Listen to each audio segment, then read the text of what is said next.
आपको बुलेटिन भाग 2 के माध्यम से पहले ही सूचित किया गया है कि माननीय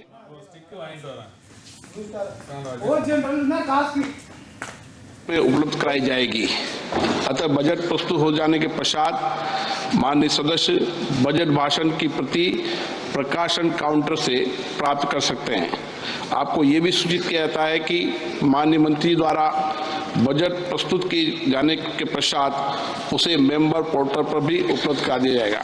माननीय वित्त मंत्री जी,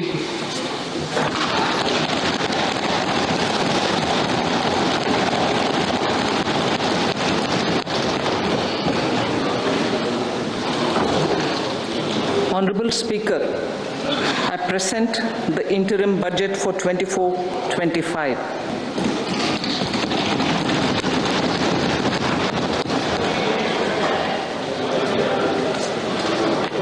The Indian economy has witnessed profound positive transformation in the last 10 years.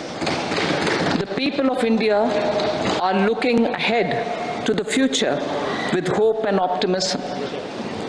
With the blessings of the people, when our government under the visionary and dynamic leadership of Honorable Prime Minister Shri Narendra Modi assumed office in 2014, the country was facing enormous challenges. With Sabka Saath, Sabka Vikas as its mantra, the government overcame those challenges in right earnest. Structural reforms were undertaken. Pro-people programs were formulated and implemented promptly.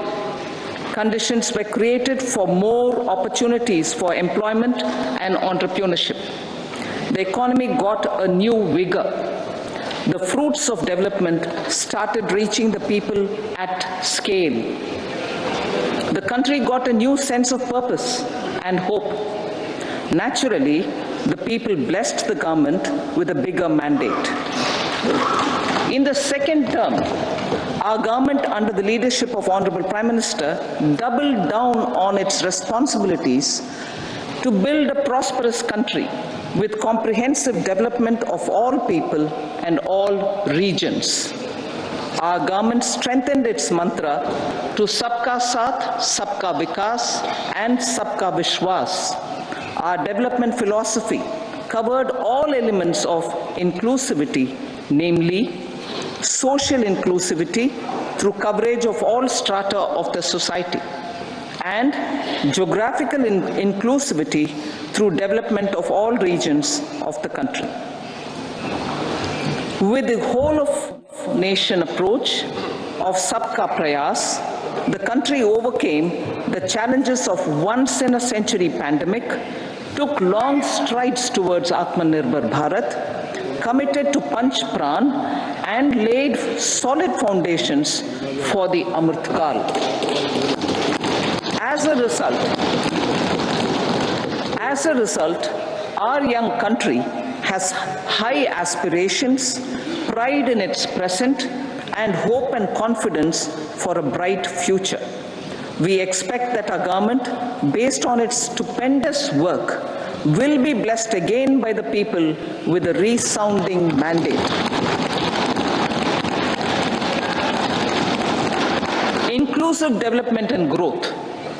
Our humane and inclusive approach to development is a marked and deliberate departure from the earlier approach of provisioning up to village level. Development programs were thus provisioned. In the last 10 years, however, have targeted each and every household and individual through housing for all, Har Ghar Jal, electricity for all, cooking gas for all, bank accounts and financial services for all in record time. The worries about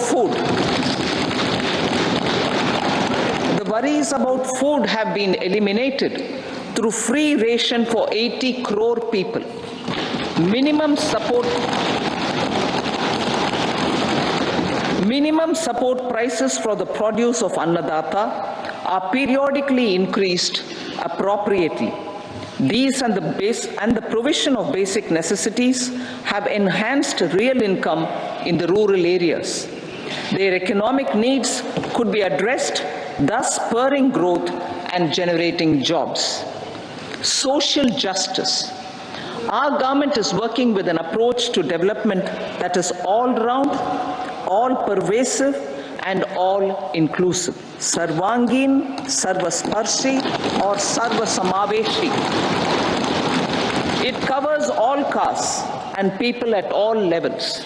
We are working to make India a Vikasit Bharat by 2047. For achieving that goal, we need to improve people's capability and empower them. Previously, social justice was mostly a political slogan. For our government, social justice is an effective and necessary governance model. The saturation approach of covering all eligible people is the true and comprehensive achievement of social justice. This is secularism in action, reduces corruption, and prevents nepotism, prevents Bhai Bhatijawad. There is transparency and assurance that benefits are delivered to all eligible people. The resources are distributed fairly. All, regardless of their social standing, get access to opportunities. We are addressing systemic inequalities that had plagued our society. We focus on outcomes and not on outlays so that the social economic transformation is achieved. As our Prime Minister firmly believes, we need to focus on 4 major castes. They are Garib, Mahilaye, Yuva, and Annadata. Their needs, their aspirations, and their welfare are our highest priority. The country progresses when they progress. All 4 require and receive government support in their quest to better their lives. Their empowerment and well-being will drive the country forward. Garib Kalyan, Desh Ka Kalyan. We believe in empowering the poor. The earlier approach of tackling poverty through entitlements had resulted in very modest outcomes. When the poor became empowered partners in the development process, government's power to assist them also increases manifold. With the pursuit of Sabka Saath, in these 10 years, the government has assisted 25 crore people to get freedom from multi-dimensional poverty. Our government's efforts are now getting synergized with energy and passion of such empowered people. This is truly elevating them from poverty. Direct benefit transfer of 34 lakh crore rupees from the government using PM Jan Dhan accounts has led to savings of 2.7 lakh crores of rupees for the government. This savings has been realized through avoidance of leakages prevalent earlier. The savings have helped in providing more funds for Garib Kalyan. PM Swanidhi has provided credit assistance to 78 lakh street vendors. From that total of 78 lakh street vendors, 2.3 lakh have received credit for the 3rd time. PM Janman Yojana reaches out to the particularly vulnerable tribal groups who have remained outside the realm of development so far. PM Vishwakarma Yojana provides end-to-end support to artisans and craftspeople engaged in 18 trades. The schemes for empowerment of Divyangs and transgender persons reflect firm resolve of our government to leave no one behind. Welfare of Annadata. Farmers are our Annadata. Every year under PM Kisan Samman Yojana, direct financial assistance is provided to 11.8 crore farmers, including marginal and small farmers. Crop insurance is given to 4 crore farmers under PM Fasal Bima Yojana. These, besides several other programs, are assisting Annadata in producing food for the country and for the world. Electronic National Agricultural Market has integrated 1,361 mandis and is providing services to 1.8 crore farmers with trading volume of 3 lakh crores of rupees. The sector is poised for inclusive, balanced, higher growth and productivity. These are facilitated from farmer-centric policies, income support, coverage of risks through price and insurance support, promotion of technologies and innovations through startups. Empowering the Amrit PD, the Yuva. Our prosperity depends on adequately equipping and empowering the youth. The National Education Policy 2020 is ushering the transformational reforms. PM Schools for Rising India, PM Shri, are delivering quality teaching and nurturing holistic and well-rounded individuals. The Skill India mission has trained 1.4 crore youth, upskilled and reskilled 54 lakh youth, and established 3,000 new ITIs. A large number of institutions of higher learning, namely 7 IITs, 16 triple ITs, 7 IIMs, 15 AIMS, and 390 universities have been set up. PM Mudra Yojana has sanctioned 43 crore loans aggregating to 22.5 lakh crores of rupees for entrepreneurial aspirations of our youth. Besides that, Fund of Funds, Startup India, and Startup Credit Guarantee schemes are assisting our youth. They are also becoming Rozgar Data. The country is proud of our youth scaling new heights in sports. The highest ever medal tally in Asian Games and Asian Para Games in 2023 reflects a high confidence level.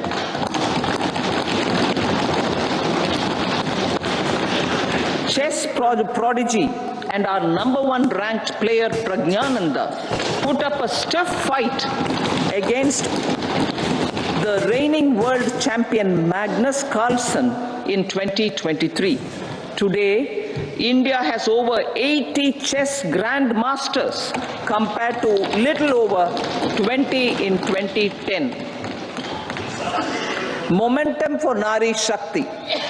The empowerment of women through entrepreneurship, ease of living, and dignity for them has gained momentum in these 10 years.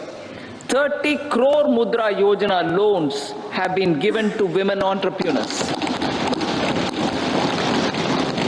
Female enrollment in higher education has gone up by 28% in 10 years.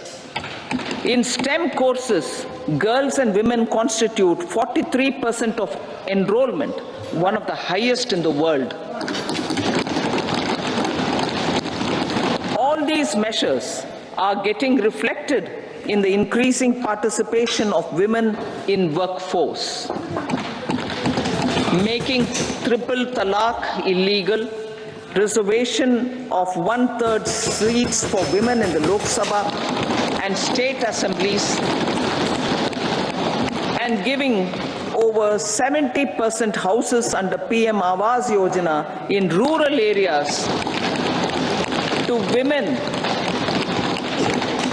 and giving over 70% houses under PM Awas Yojana in rural areas to women as sole or joint owners have enhanced their dignity. Exemplary track record of governance, development and performance.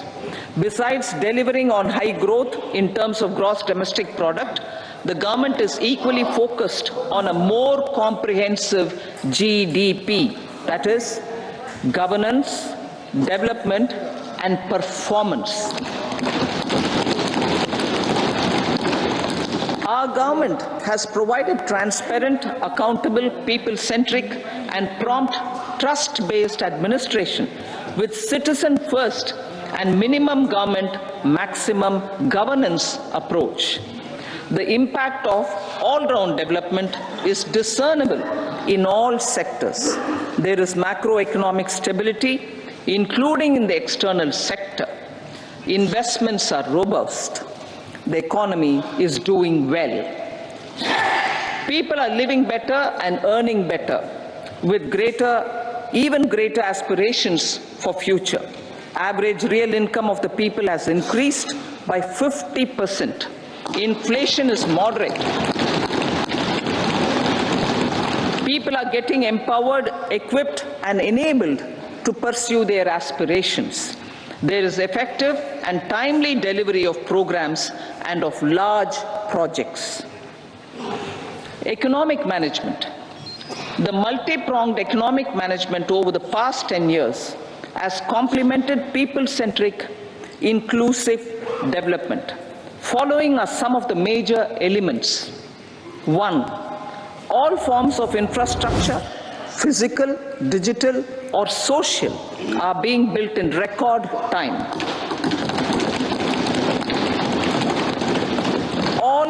Number 2, all parts of the country are becoming active participants in economic growth. Number 3, digital public infrastructure, a new factor of production as in the 21st century, is instrumental in formalization of the economy. Number 4, goods and services tax has enabled one nation, one market, one tax.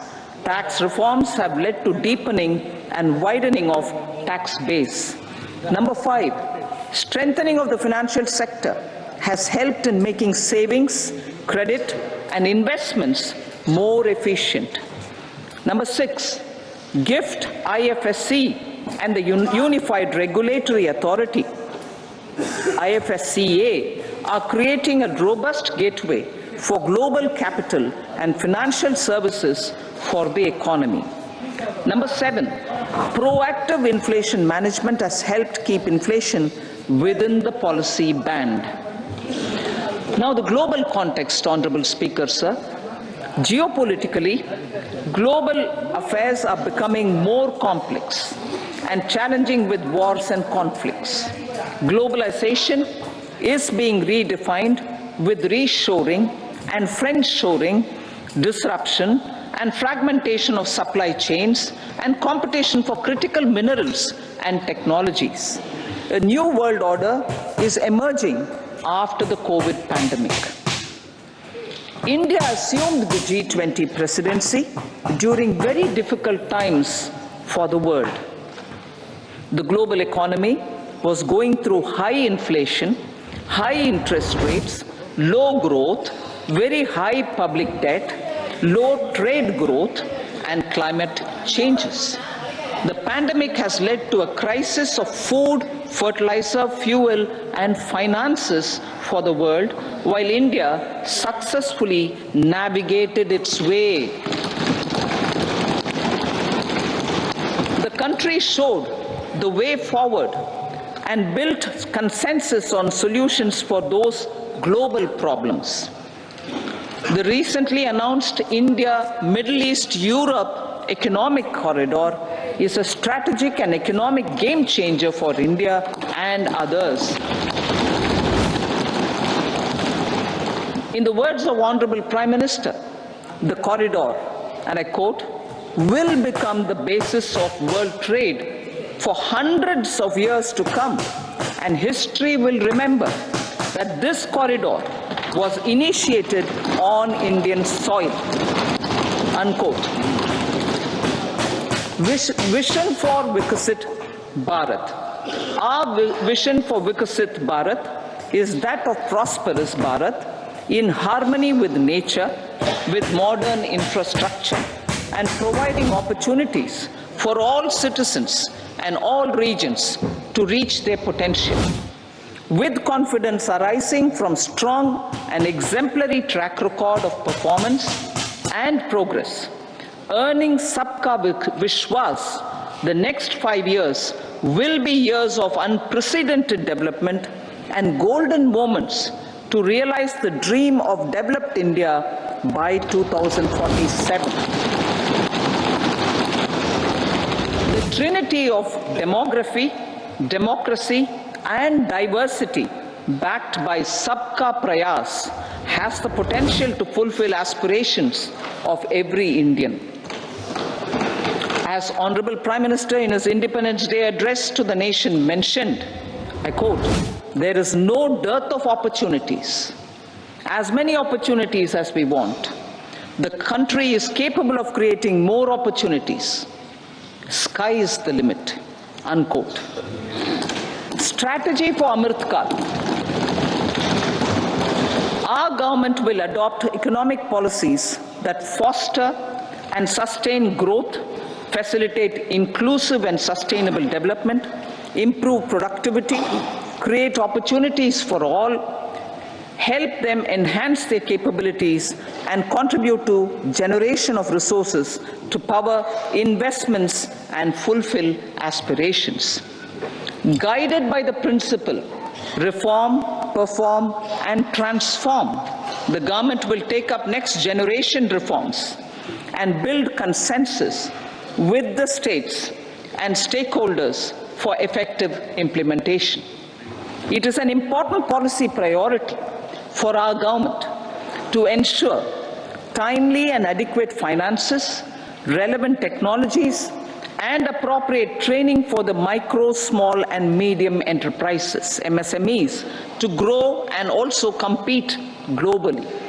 Orienting the regulatory environment to facilitate their growth will be an important element of this policy mix. Aligning with the Panchamrit goals, our government will facilitate sustaining high and more resource-efficient economic growth. This will work towards energy security in terms of availability, accessibility, and affordability. For meeting the investment needs, our government will prepare the financial sector in terms of size, capacity, skills, and regulatory framework. Aspirational Districts Program.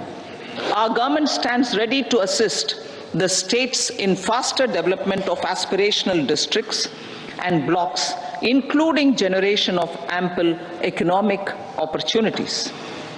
Development of the East. Our government will pay utmost attention to make the eastern region and its people a powerful driver of India's growth.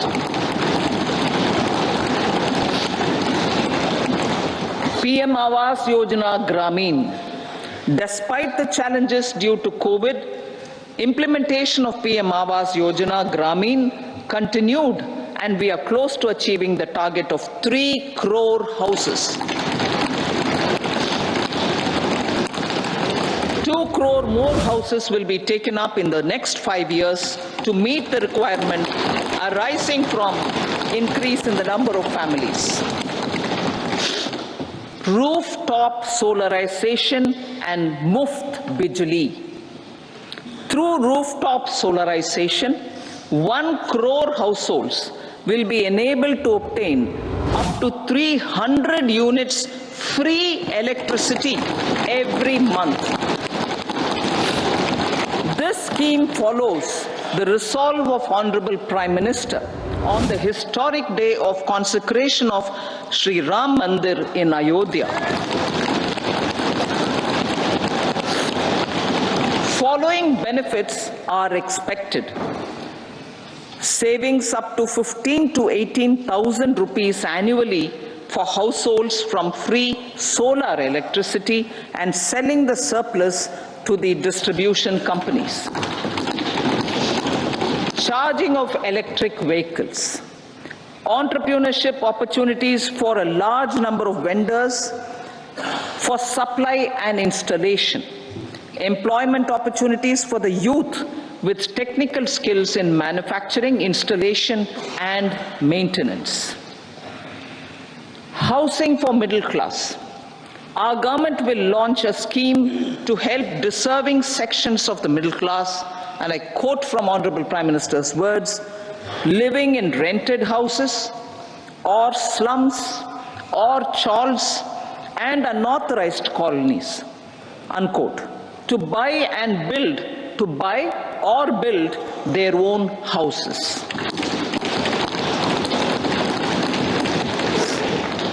Medical colleges. Several youth are ambitious to get qualified as doctors. They aim to serve our people through improved healthcare services. Our government plans to set up more medical colleges by utilizing the existing hospital infrastructure under various departments. A committee for this purpose will be set up to examine the issues and make relevant recommendations. Cervical cancer vaccination. Our government will encourage vaccination for girls in the age group of 9 to 14 years for prevention of cervical cancer. Maternal and child health care. Various schemes for maternal and child care will be brought under one comprehensive program for synergy in implementation. Upgradation of Anganwadi centers under Saksham Anganwadi and Poshan 2.0 will be expedited for improved nutrition delivery, early childhood care and development. The newly designed U-Win platform for managing immunization and intensified efforts of Mission Indradhanush will be rolled out expeditiously throughout the country. Ayushman Bharat. Healthcare cover under Ayushman Bharat scheme will be extended to all ASHA workers, to all Anganwadi workers and helpers. Agriculture and food processing. The efforts of value addition in agriculture sector and boosting farmers' incomes will be stepped up. Pradhan Mantri Kisan Sampada Yojana has benefited 38 lakh farmers and generated 10 lakh employment. Pradhan Mantri Formalization of Micro Food Processing Enterprises Yojana has assisted 2.4 lakh SHGs and 60,000 individuals with credit linkages. Other schemes are complementing the efforts for reducing post-harvest losses and improving productivity and incomes. For ensuring faster growth of the sector, our government will further promote private and public investment in post-harvest activities, including aggregation, modern storage, efficient supply chains, primary and secondary processing and marketing and branding. Nano DAP. After the successful adoption of nano urea, application of nano DAP on various crops will be expanded in all agroclimatic zones. Atmanirbhar Oil Seeds Abhiyan. Building on the initiative announced in 2022, a strategy will be formulated to achieve Atmanirbharta for oil seeds such as mustard, groundnut, sesame, soya bean, and sunflower. This will cover research for high-yielding varieties, widespread adoption of modern farming techniques, market linkages, procurement, value addition, and crop insurance. Dairy development. A comprehensive program for supporting dairy farmers will be formulated. Efforts are already on to control foot and mouth disease. India is the world's largest milk producer with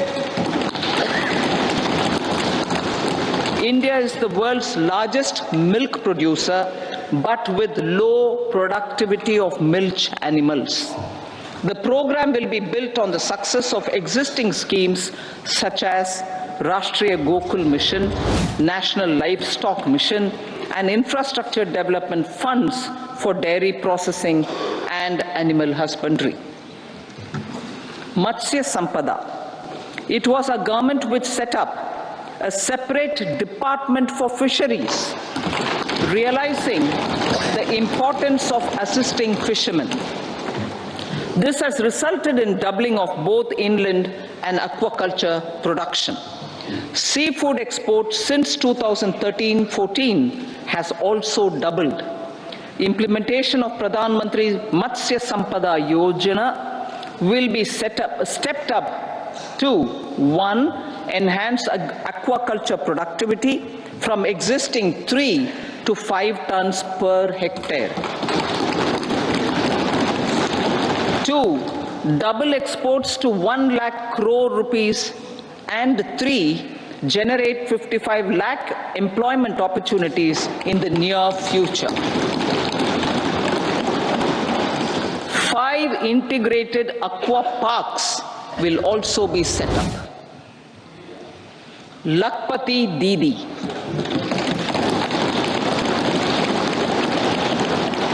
83 lakh SHGs with 9 crore women are transforming rural socio-economic landscape with empowerment and self-reliance. Honorable Speaker said, their success has assisted nearly 1 crore women to become Lakpati Didi already. They are an inspiration to others. Their achievements will be recognized through honoring them. Buoyed by the success, it has been decided to enhance the target for Lakpati Didi from 2 crores to 3 crores.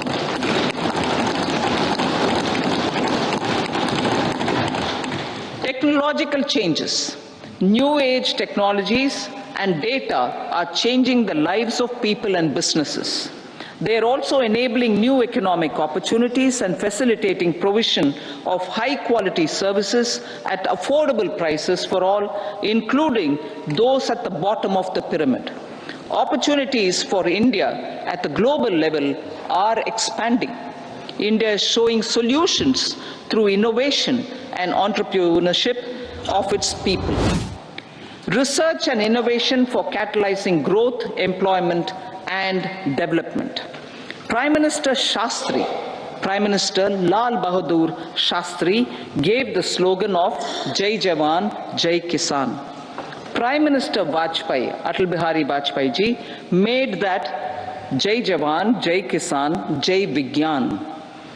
Prime Minister Modi has furthered that to Jai Jawan, Jai Kisan, Jai Vigyan, and Jai Anusandhan, as innovation is the foundation of development. For our tech-savvy youth, this will be a golden era. A corpus of 1 lakh crore rupees will be established with 50-year interest-free loan provided.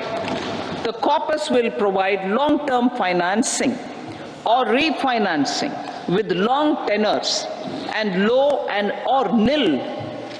I repeat that sentence. The corpus will provide long-term financing or refinancing with long tenors and low or nil interest rates. This will encourage the private sector to scale up research and innovation significantly in sunrise domains.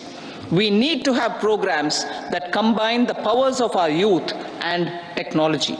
A new scheme will be launched for strengthening deep tech technologies for defense purposes and expediting Atmanirbharta. Infrastructure development.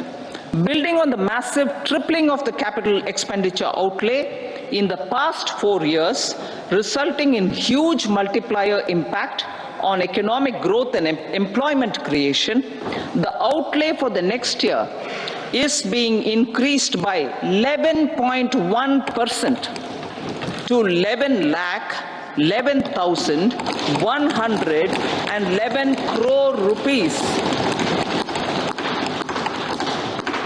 This would be 3.4% of our GDP. Railways. 3 major economic railway corridor programs will be implemented. These are energy, mineral and cement corridor. Number 2, port connectivity corridors. And number 3, high traffic density corridors. The projects have been identified under the PM Gati Shakti for enabling multimodal connectivity. They will improve logistics efficiency and reduce cost. The resultant decongestion of the high traffic corridors will also help in improving operations of passenger trains, resulting in safety and higher travel speed for passengers. Together with dedicated freight corridors, these 3 economic corridor programs will accelerate our GDP growth and reduce logistic costs.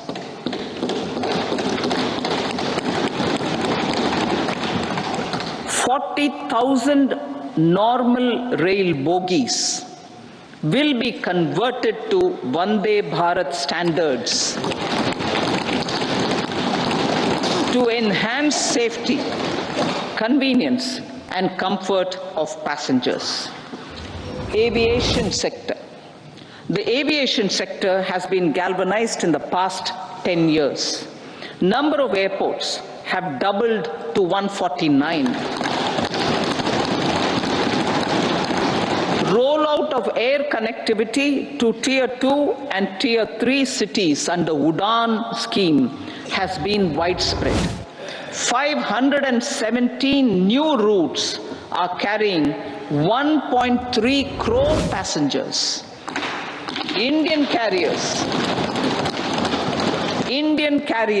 have proactively placed orders for over 1,000 new aircrafts. Expansion of existing airports and development of new airports will continue expeditiously. Metro and Namo Bharat. We have a fast expanding middle class and rapid urbanization is taking place. Metro rail and Namo Bharat can be the catalyst for the required urban transformation. Expansion of these systems will be supported in large cities, focusing on transit-oriented development. Green energy.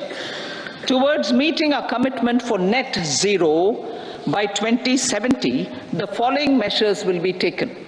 Viability gap funding will be provided for harnessing offshore wind energy, potential for initial capacity of 1 gigawatt. Coal gasification and liquefaction capacity of 100 metric tons will be set up by 2030. This will also help in reducing imports of natural gas, methanol, and ammonia. Phased mandatory blending of compressed biogas in compressed natural gas for transport and piped natural gas for domestic purposes will be mandated. Financial assistance will be provided for procurement of biomass aggregation machinery to support collection.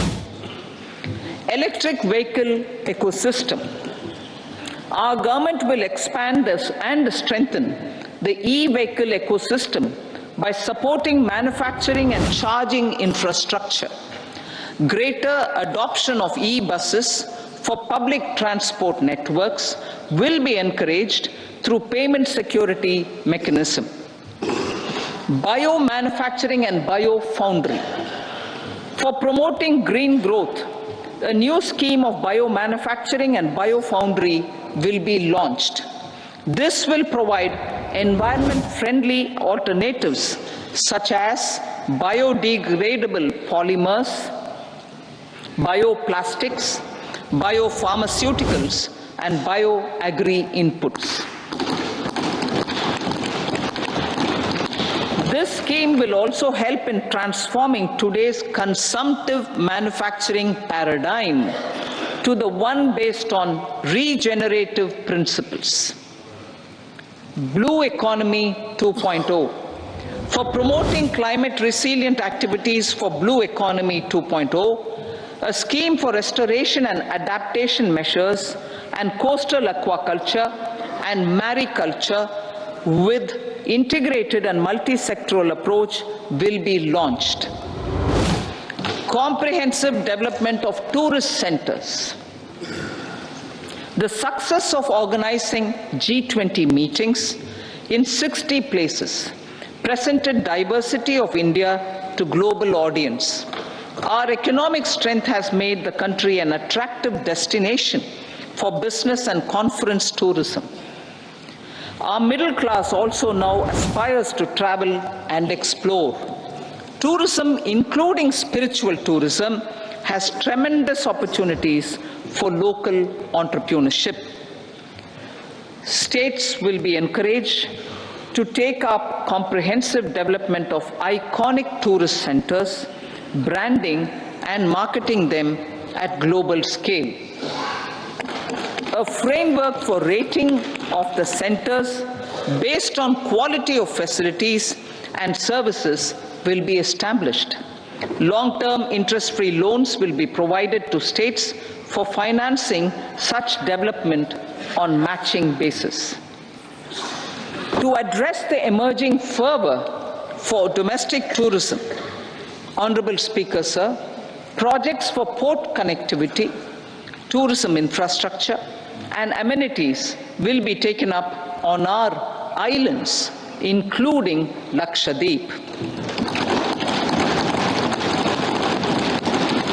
This will help in generating employment also. Promoting investments.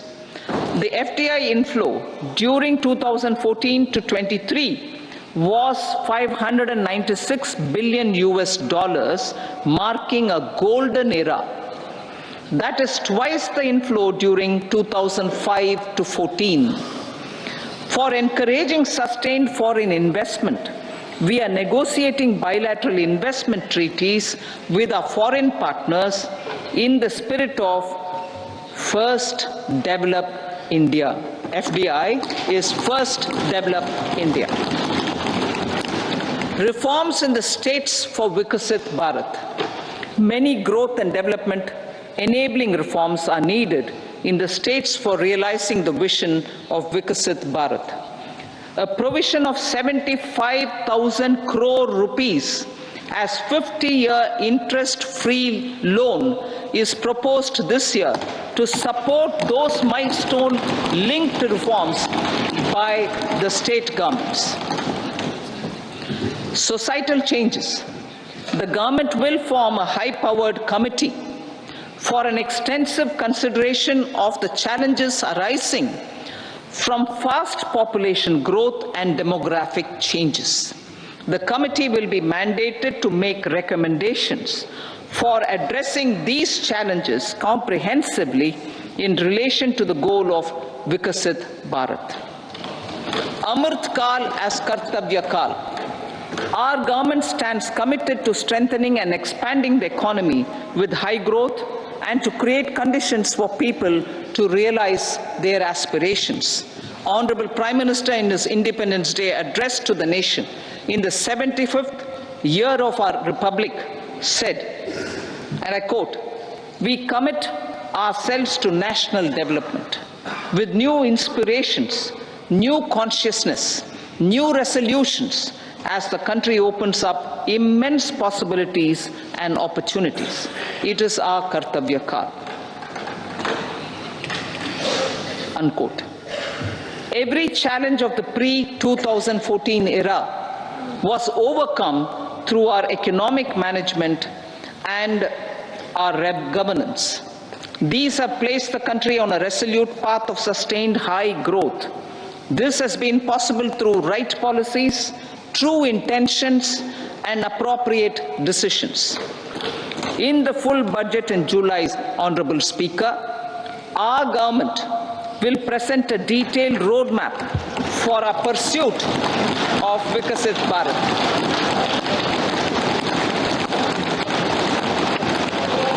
Revised estimates of 2023-24. The revised estimate of the total receipts other than borrowings is 27.56 lakh crores of rupees, of which the tax receipts are 23.24 lakh crore rupees. The revised estimate of total expenditure is 44.90 lakh crore rupees. The revenue receipts at 30.03 lakh crore rupees are expected to be higher than the budget estimate, reflecting strong growth momentum and formalization in the economy. The revised estimate of the fiscal deficit is 5.8% of GDP, improving on the budget estimate, notwithstanding moderation in the nominal growth estimates. Budget estimates for 2024-25. Coming to the year 2024-25, the total receipts other than borrowings and total expenditure are estimated at 30.80 and 47.66 lakh crore rupees respectively. The tax receipts are estimated at 26.02 lakh crore rupees. The scheme of 50-year interest-free loan for capital expenditure to states will be continued this year with an outlay of 1.3 lakh crore rupees. We continue on the path of fiscal consolidation, as announced in my budget speech of 2021-22, to reduce fiscal deficit below 4.5% by 25-26. The fiscal deficit in 2024-25 is estimated to be 5.1% of GDP, adhering to that path. So the gross and net market borrowings through dated securities during 24-25 are estimated at 14.13 lakh crore rupees and 11.75 lakh crore respectively. Both will be less than that in 23-24. Now that the private investments are happening at scale, the lower borrowings by the central government will facilitate larger availability of credit for the private sector. Vote on account. I'll be seeking vote on account approval of the Parliament through the appropriation bill for a part of the financial year 2024-25. I will now move to Part B. Honorable Speaker, sir, over the last 10 years, the direct tax collections have more than trebled and the return filers swelled 2.4 times. I would like to assure the taxpayers that their contributions have been used wisely for the development of the country and welfare of its people. I appreciate the taxpayers for their continued support. The government has reduced and rationalized tax rates. Under the new tax scheme, there is now no tax liability for taxpayers with income up to 7 lakh rupees, up from 2.2 lakh rupees in the financial year 2013-14. The threshold for presumptive taxation for retail businesses was increased from 2 crores to 3 crores. Similarly, the threshold for professionals eligible for presumptive taxation was increased from 50 lakh rupees to 75 lakh rupees. Also, corporate tax rate was decreased from 30% to 22% for existing domestic companies and to 15% for certain new manufacturing companies. Honorable Speaker, sir, in the last 5 years, our focus has been to improve taxpayer services. The age-old jurisdiction-based assessment system was transformed with the introduction of faceless assessment and appeal, thereby imparting greater efficiency, transparency, and accountability. Introduction of updated income tax returns, a new Form 26AS, and pre-filling of tax returns have made filing of tax returns simpler and easier. Average processing time of returns has been reduced from 93 days in the year 2013-14 to a mere 10 days this year, thereby making refunds faster. Indirect taxation. By unifying the highly fragmented indirect tax regime in India, the GST has reduced the compliance burden on trade and industry. The industry has acknowledged the benefits of GST. According to a recent survey conducted by a leading consulting firm, 94% of industry leaders view the transition to GST as largely positive. According to 80% of the respondents, it has led to supply chain optimization, as elimination of tax arbitrage and octroi has resulted in disbanding of checkposts at the state and city boundaries. At the same time, tax base of GST more than doubled, and the average monthly gross GST collection has almost doubled to 1.66 lakh crores this year. States too have benefited. States' SGST revenue, including compensation released to states in the post-GST period of 2017-18 to 2022-23, has achieved a buoyancy of 1.22. In contrast, the tax buoyancy of state revenues from subsumed taxes in the pre-GST 4-year period of 2012-13 to 2015-16 was a mere 0.72. The biggest beneficiaries are consumers, as reduction in logistic cost and taxes have brought down prices of most goods and services. We have taken a number of steps in customs to facilitate international trade. As a result, the import release time declined by 47% to 71 hours at inland container depots, by 28% to 44 hours at air cargo complexes, and by 27% to 85 hours at seaports over the last 4 years since 2019, when the national time release studies were first started. Tax proposals. As for tax proposals, in keeping with the convention, I do not propose to make any changes relating to taxation and propose to retain the same tax rates for direct and indirect taxes, including import duties. However, certain tax benefits to startups and investments made by sovereign wealth or pension funds, as also tax exemption on certain income of some IFSC units, are expiring on 31/3/2024. To provide continuity in taxation, I propose to extend the date to 31/3/2025. Moreover, in line with our government's vision to improve ease of living and ease of doing business, I wish to make an announcement to improve taxpayer services. There are a large number of petty non-verified, non-reconciled or disputed direct tax demands,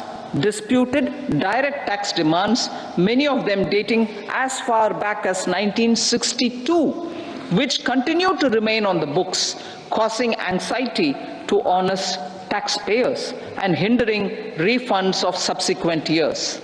Honorable Speaker, sir, I propose to withdraw such outstanding direct tax demands up to 25,000 rupees pertaining to the period up to financial year 2009-10 and up to 10,000 rupees for financial years 2010-11 to 2014-15. This is expected to benefit about 1 crore taxpayers. 1 crore taxpayers would benefit out of this. Economy then and now. In 2014, when our government assumed the reins, the responsibility to mend the economy step by step and to put the governance systems in order was enormous. The need of the hour was to give hope to the people, to attract investments, and to build support for the much needed reforms. The government did that successfully, following a strong belief of nation first. The crisis of those years has been overcome, and the economy has been put firmly on a high, sustainable growth path with all-round development. It is now appropriate to look at where we were then.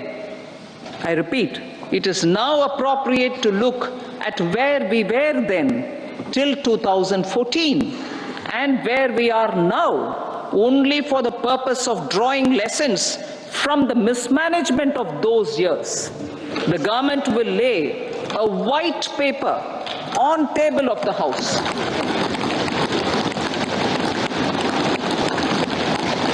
The exemplary track record of governance, development and performance, effective delivery and Jan Kalyan has given the government trust, confidence and blessings of the people to realize whatever it takes. The goal of Vikasit Bharat with good intentions, true dedication and hard work in the coming years and decades. With this, Honorable Speaker, I commend the interim budget to this august House. Jai Hind.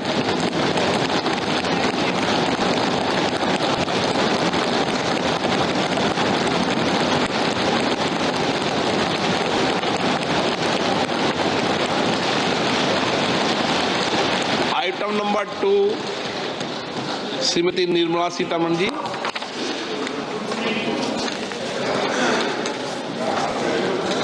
Sir, with your permission, I rise to lay on the table the following statements.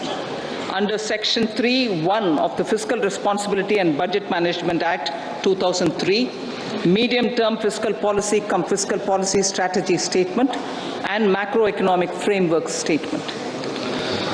Item number 3, Srimati Nirmala Sitharaman ji. Sir, with your permission, I rise to move for leave to introduce the Finance Bill 2024. प्रश्न ये है कि विधेयक को पुनर्स्थापित करने की अनुमति प्रदान की जाए। जो सदस्य इसके पक्ष में हाँ कहें, जो सदस्य विरोध में ना कहें, मेरे विचार में निर्णय हाँ वालों के पक्ष हुआ, हाँ वालों के पक्ष हुआ। माननीय मंत्री जी विधेयक को पुनर्स्थापित करें। So I introduce the bill. सभा की कार्रवाई शुक्रवार दिनांक 2 फरवरी 2024 को प्राप्त 11 बजे तक के लिए स्थगित की जाती है। So there you have it. The interim budget has been presented by the Finance Minister and it's